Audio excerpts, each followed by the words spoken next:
I'm Mary Berry, and in this series I'll be sharing some of my best foolproof secrets with you. I think it's really important to have a selection of trusted recipes that you know will never let you down.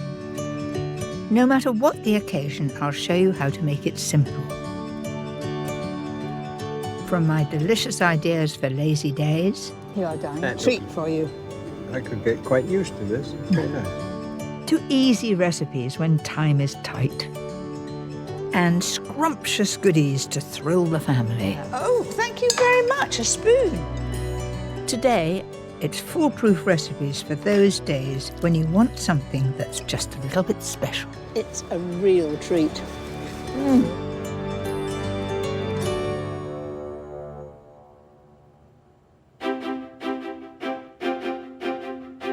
For me, special days are all about having good friends around and giving them something that I know they're going to enjoy.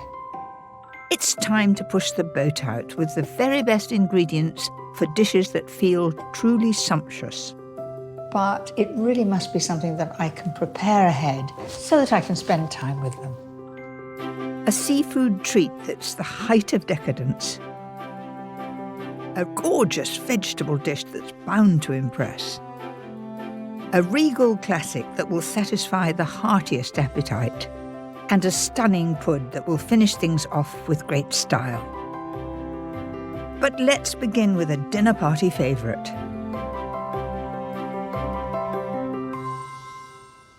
Salmon is the perfect fish to serve for a special occasion. I've got them from the centre cut and I have taken the skin off those. So, onto the topping. Finely chop a handful of chives and add to a packet of soft cream cheese. If you pick up low-fat cream cheese, it'll just run off the salmon, it won't have the flavour and it won't have the texture, so full fat. To pack in more flavour, add some grated parmesan and a clove of crushed garlic. That looks just about right. Smells beautifully of chives. Now we want some black pepper in there. And some salt. So we now have the topping ready for the salmon. So dollop it on. The idea is to cover the fillet from end to end fairly evenly. Liven up the top with a sprinkling of lemon zest and parsley. Doesn't that brighten it up? And of course, it all adds to the flavour as well. Finish off with red pepper for a lovely striking effect. For perfectly cooked salmon every time, bake at 180 fan for 15 minutes, but keep an eye on it. When you see the first little bit of liquid coming out of the fish, out, it'll be done. While that salmon's cooking, I'm going to do a very special accompaniment, spiralised vegetable. I've got a spiraliser here, quite a simple one. Looks a bit like an egg timer, doesn't it? So, first of all, a courgette, push it down and just turn it round, holding the spiraliser firmly. So watch, magic. Do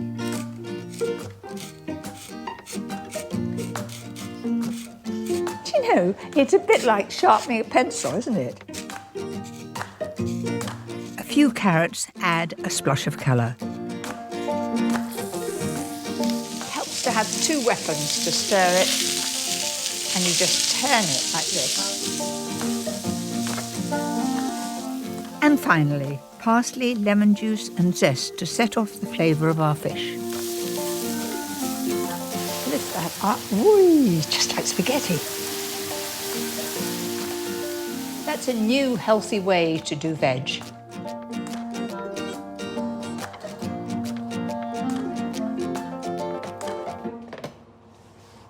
That looks just about right. Can you see at the very front here, there's just a little bit of liquid coming out. That's how it should be. Now a little juice over the top. So there you have it, my beautiful salmon with a nice herb and pepper topping. I think that's just perfect for a special occasion.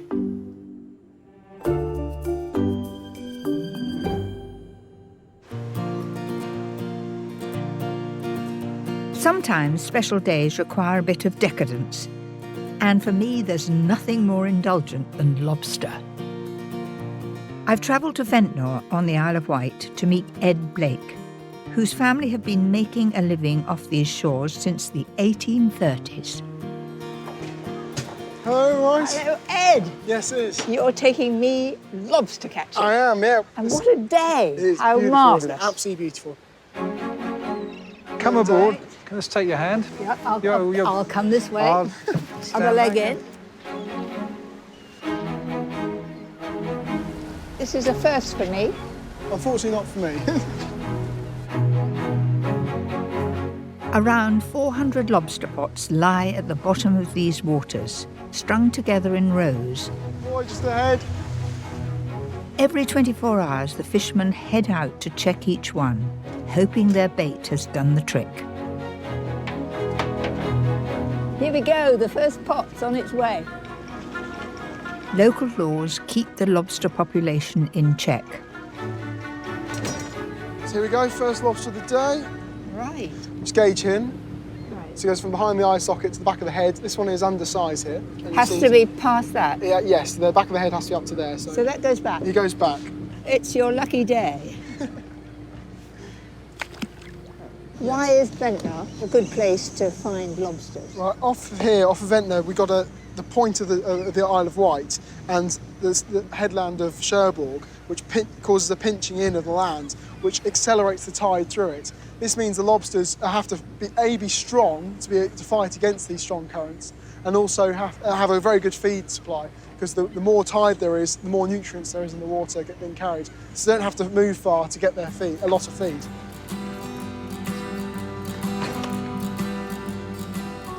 Well, you've got two in here. Two in this one. That was lucky. But here we have a buried one. So you can see the eggs under her tail there. Oh, gosh. Are they always black? They're always black. On a big lobster, can be up to 250,000 of them in there. So And that you must definitely put back. must definitely put because it back. Well, that's our future. That's our stock for the next generation. So you must come out in all weathers. Yes, in fact, the best fishing is when it's really rough. That gets the nutrients stirred up. So we're actually praying for wind half the time. We haven't had a big lobster yet, so let's look. Let's have a look. Look at that. You just called it. Lovely big lobster. That's a whopper. So From the back of the behind eye eyes, yeah. to there. She's Yeah. definitely inside. She hasn't got any eggs, so we're good to keep her. Good, solid weight of a lobster. I mean, it is a real beauty, this lovely shiny black. And the of rich course, blues in the tail, look at them. absolutely lovely. Absolutely amazing. And of course, when that is cooked, it goes bright red. This is a real delicacy. It is the king of the sea, really. It is, there's nothing better. With our pots checked, it's time to head back to shore to sample today's catch. And here in Ventnor, they have a very unique way of serving it. Here we go. So the lobster we caught this morning. Gosh, that's very decadent. Chips and lobster. It's a real treat. You know what? That was the real taste of the sea. It is absolutely scrumptious. And I'm in for my next slice. Blow the chips. I might join you. You've been waiting for that, haven't you? Can't beat it, can you? You can't beat it. Well, lobster and chips was a new one on me. But if you're preparing a special dinner for friends, this next recipe might just fit the bill.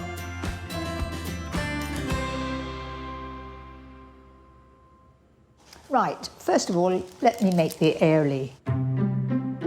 Count out 6 tablespoons of full-fat mayonnaise. No need to make your own. Then I'm going to add some creme fraiche. Again, full fat, just 4 tablespoons. 1 tablespoon of lemon juice. Tarragon works beautifully with fish. I'm adding 3 sprigs, but you could use dill if you prefer. The smell coming up from this is absolutely lovely. Then we'll need a little pepper and salt.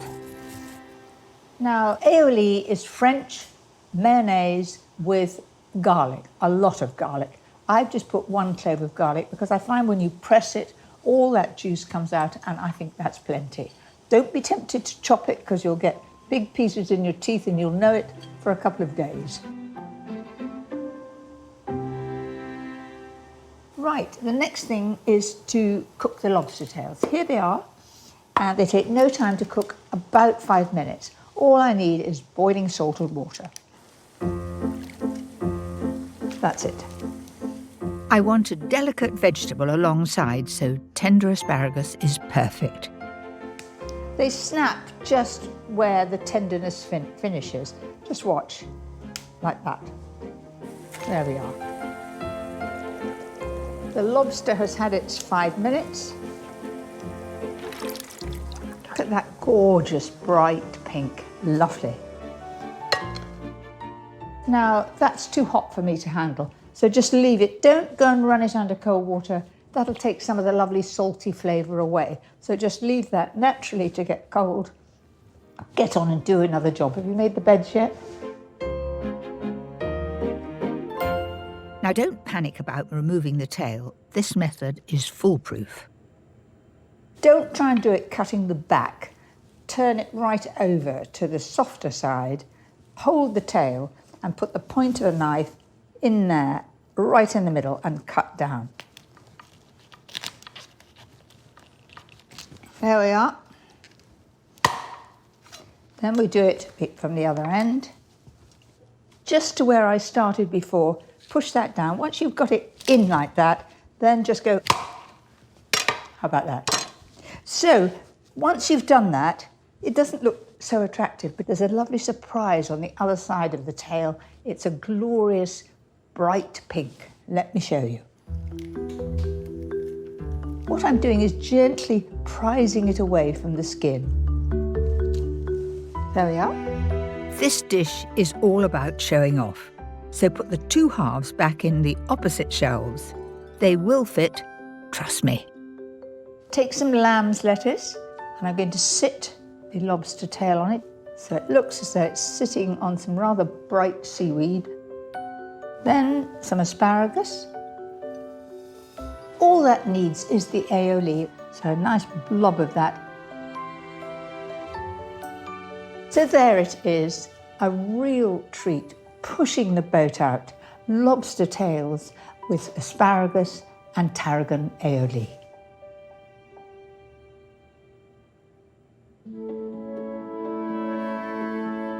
When you're planning a special occasion, it's important to cater for all tastes. And this next dish is a lovely, rich way of serving vegetables. It's colourful, it's tasty, all in one dish, and you can do it ahead. Let's get going. I'm using courgette, red pepper and aubergine because they roast so well. Now I'm going to add about 4 tablespoonfuls of oil, give or take. You just rub it together and eventually it'll all get covered in that olive oil. If you just drizzle the oil, you'll miss bits. This works every time. I think that's well and truly mixed. The secret to this dish is to roast the veg first. That way, all the moisture will be drawn out and the dish won't be soggy. Now I've set the oven at 200 fan and it will take about 25 minutes. I'm aiming to get them a nice colour and beautifully tender. All posh vegetables need a posh sauce. Mine is made with some red onion, 2 fat cloves of garlic, and to make it velvety smooth, I'm using passata. Now passata is just sieved tomatoes. Last few bits, sugar, chopped basil and thyme, and leave it to simmer for 10 minutes. Now to take out our vegetables, you'll notice they've really shrunk. Now it's time to make the layers.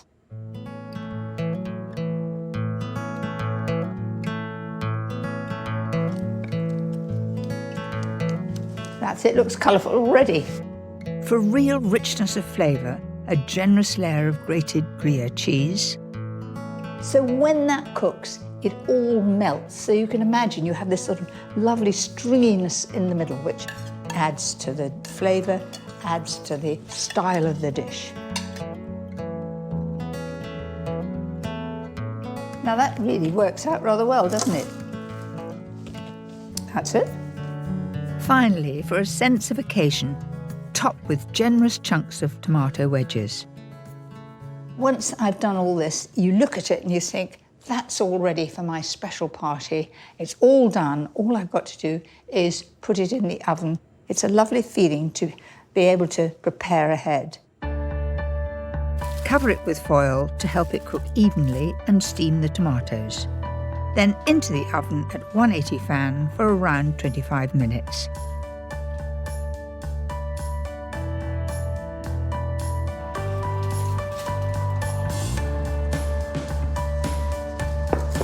That's just like I wanted it to be. It's bubbling just at the edge here, and that cheese will have melted in the middle. Delicious on its own, or wonderful for a Sunday lunch with a leg of lamb. I think that looks most exciting, far better than the old-fashioned ratatouille.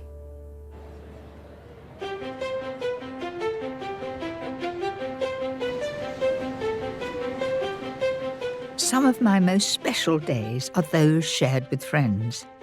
I never drink at lunchtime, but this is an exception.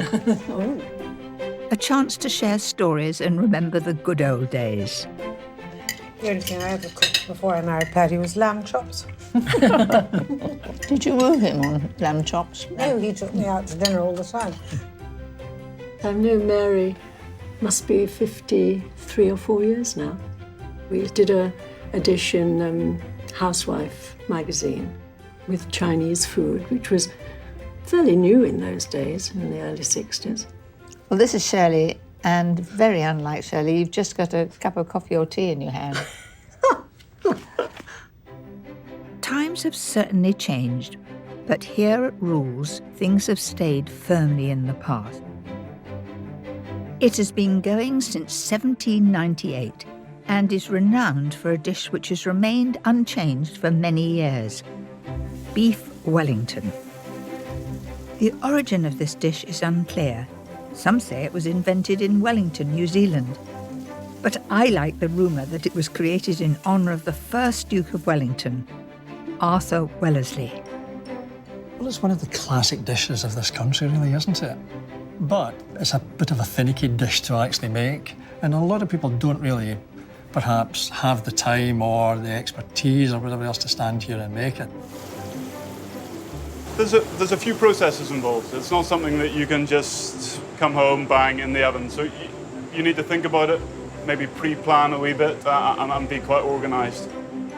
Because we've had it on for so long, it doesn't actually feature on the menu anymore. Our guests know they simply have to ask for it, and we're delighted to create that for them. And it's one of those dishes, you know, there's little point in trying to reinvent the wheel. It works. It's worked that way for hundreds of years. So it's a classic, iconic dish. When I first made Beef Wellington, I suppose in 1966, it did seem very complicated. You either had a pâté du foie all the way around it, or you had a sort of mushroom farce. And then to crown it all, you had a pancake. So wrap it in the pancake and then wrap it in puff pastry. It was a huge palaver. I would say I'm slightly nervous about cooking Beef Wellington for Mary, to be honest. If the puff pastry goes soggy, I could be in a lot of trouble here. So. I would never dream of doing it. It's such an expensive piece of meat that one doesn't want to ruin it and overcook it, because there's nothing worse than an overcooked fillet of beef. It's got to be done carefully.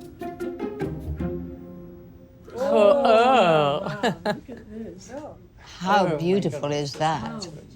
This is the moment of truth. Fingers crossed.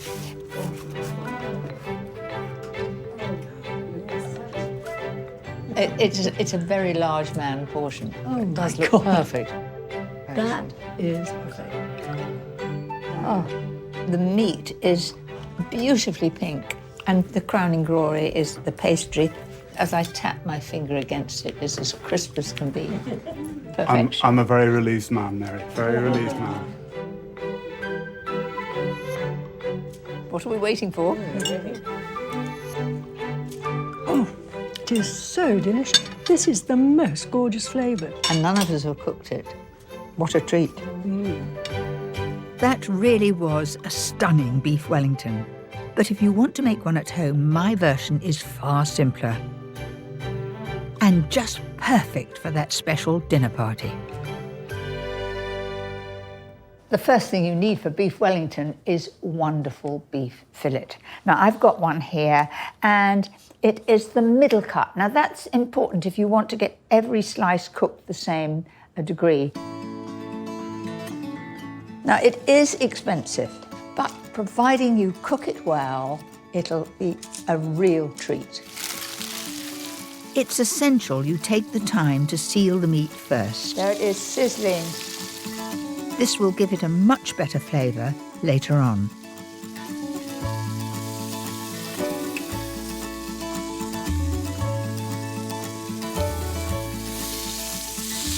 But you want to do this fairly evenly. You don't want just brown on the top and brown underneath. It's got to be all the way around.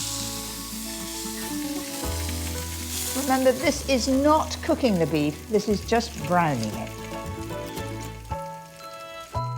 Roast at 200 fan for 15 minutes, then let it cool and pop it into the fridge to chill. For the topping, I've fried off 350 grams of mushrooms, but make sure you drain the moisture. You don't want a soggy pastry. And you must let this get cold first, otherwise it would cook the egg yolk like scrambled egg. So in goes the egg yolk. That helps to bind it. To give it a deeper flavour, I'm using grated parmesan, Dijon mustard and fresh tarragon. Little pepper and salt. And then you just mix that all together. It becomes quite firm. Can you see that? So that is my mushroom farce to go on top of the beef. All we need now is the pastry casing, and I'm cutting a few corners. It's pre-bought butter puff pastry. Life is too short for me to make puff pastry. At last it's time to finish the Beef Wellington. For a foolproof result, everything must be stone cold. So pile that on like that. I'm having a nervous moment. I'm just wondering whether it's going to quite reach. So I'm just going to roll that just a little tiny bit longer there, just in case. Don't want to have to take it off again. That's it. So I'm going to brush around the outside with the egg, and that'll make it stick. Then I'm going to lift that up in one fell swoop, like that. And I haven't stretched it. If you stretch it, it'll go back and shrink. So just press that down like that. Glaze that with the egg that I mixed with milk. Why am I doing that? Because I want the strips to stick. A touch more egg wash will give a glistening finish. Bake at 200 fan for 30 to 35 minutes. Until the pastry is golden brown and crisp.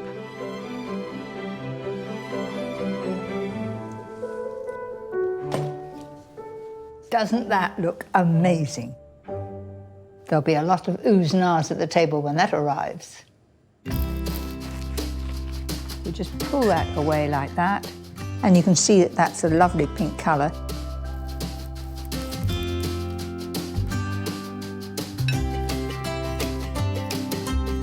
A side of greens and a luxurious tarragon and mushroom sauce are a perfect marriage. I think I'll get that in on one go. Dare I say it, I think that would be my most favourite meat dish to serve for that very special occasion. It's always good to end a special meal with a bit of a sparkle. And this pud is beautifully simple. Panacotta simply means cooked cream, and it comes from Italy.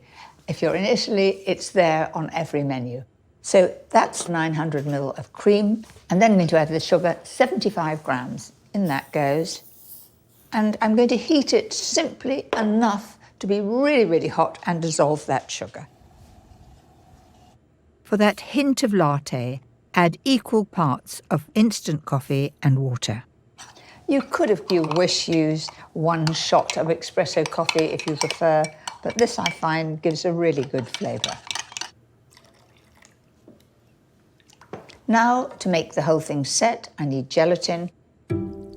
Soften 13 grams in water and add to the latte mixture.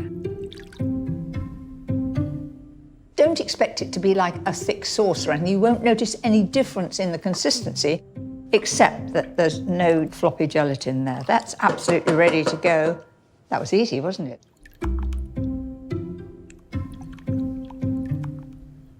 Then into the fridge for at least 3 hours to set. Right, the next move is the brittle. It's essential when you're making caramel to dissolve the sugar first. To be foolproof, don't use a non-stick pan as the sugar will crystallise. And now I can take the spoon out, never stir it again, turn up the heat, and the moment that it turns to a pale straw colour, off with the heat.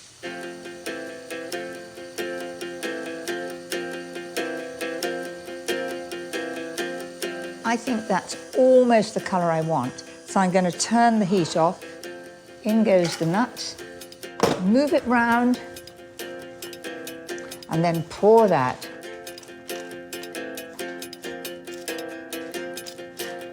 I'm going to let that get stone cold, then I'll bang it and it'll all crush and have that beautiful flavour. Each little piece of nut will be covered in caramel and it'll look like a little jewel. There they are, lined up like soldiers. It helps to get them out if you just dip them in hot water for a moment. A secret of getting it dead centre is to wet the plate first. You'll then be able to move them about. Doesn't that look amazing? Lovely shine on it. You don't want to have the pieces too big to break their teeth, just about right.